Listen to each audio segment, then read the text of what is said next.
എരുമപ്പെട്ടി എയ്യാലിൽ ആളില്ലാത്ത വീട്ടിൽ വൻ കവർച്ച. വീട് കുത്തിത്തുറന്ന് 35 പവൻ സ്വർണം കവർന്നു. എയ്യാൽ ചുങ്കം സെന്ററിന് സമീപമുള്ള ഒറുവിൽ അംജത്തിന്റെ വീട്ടിലാണ് മോഷണം നടന്നത്.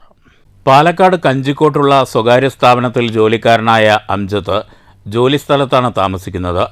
വീട്ടിലുണ്ടായിരുന്ന ഭാര്യ ഫാദിയ, മാതാവ് നഫീസ എന്നിവർ കഴിഞ്ഞ തിങ്കളാഴ്ച ബന്ധുവീടുകളിലേക്ക് പോയതായിരുന്നു.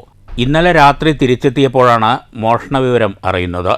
വീടിൻ്റെ മുൻവശത്തെ വാതിൽ കുത്തിത്തുറന്ന് കിടപ്പുമുറിയുടെ ലോക്കും തകർത്ത് അകത്ത് പ്രവേശിച്ച് അലമാര കുത്തിത്തുറന്നാണ് സ്വർണ്ണാഭരണങ്ങൾ കവർന്നിരിക്കുന്നത്. അലമാരക്കകത്തുണ്ടായിരുന്ന വസ്ത്രങ്ങൾ വാരി വലിച്ചിട്ട നിലയിലാണ്. ഞാൻ ഇന്നലെ വൈകുന്നേരം 5:30 മണിയോടെ ഇവിടെ വന്നപ്പോഴാണ് എൻ്റെ വീട് അതിക്രമിച്ച് ആരോ വാതിൽ കുത്തിപ്പൊളിച്ച് വീടിൻ്റെ ഉള്ളിൽ എന്തോ മോഷണം നടത്തിയ രീതിയിൽ കിടക്കുന്നുണ്ടായിരുന്നു. നോക്കി വന്നപ്പോൾ വൈഫ് യൂസ് ചെയ്തിരുന്ന ആഭരണങ്ങളൊക്കെ മോഷണം പോയി.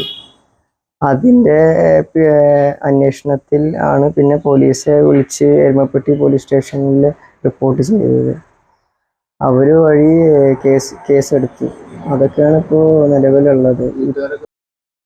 വീട്ടുകാർ വിവരമറിയിച്ചതിനെ തുടർന്ന് Kunnamkulam ACP R. Santhosh, Erumappetty inspector JS. Ashwini, SI KV Johny എന്നിവരുടെ നേതൃത്വത്തിൽ പോലീസ് സ്ഥലത്തെത്തി അന്വേഷണം ആരംഭിച്ചു. ഡോഗ് സ്ക്വാഡും വിരലടയാള വിദഗ്ധരും സ്ഥലത്തെത്തി തെളിവുകൾ ശേഖരിച്ചിട്ടുണ്ട്. മാർക്കറ്റ് വില അനുസരിച്ച് 1/4 കോടിയോളം രൂപ വില വരുന്ന സ്വർണമാണ് മോഷണം പോയത്. News bureau, Thrissur.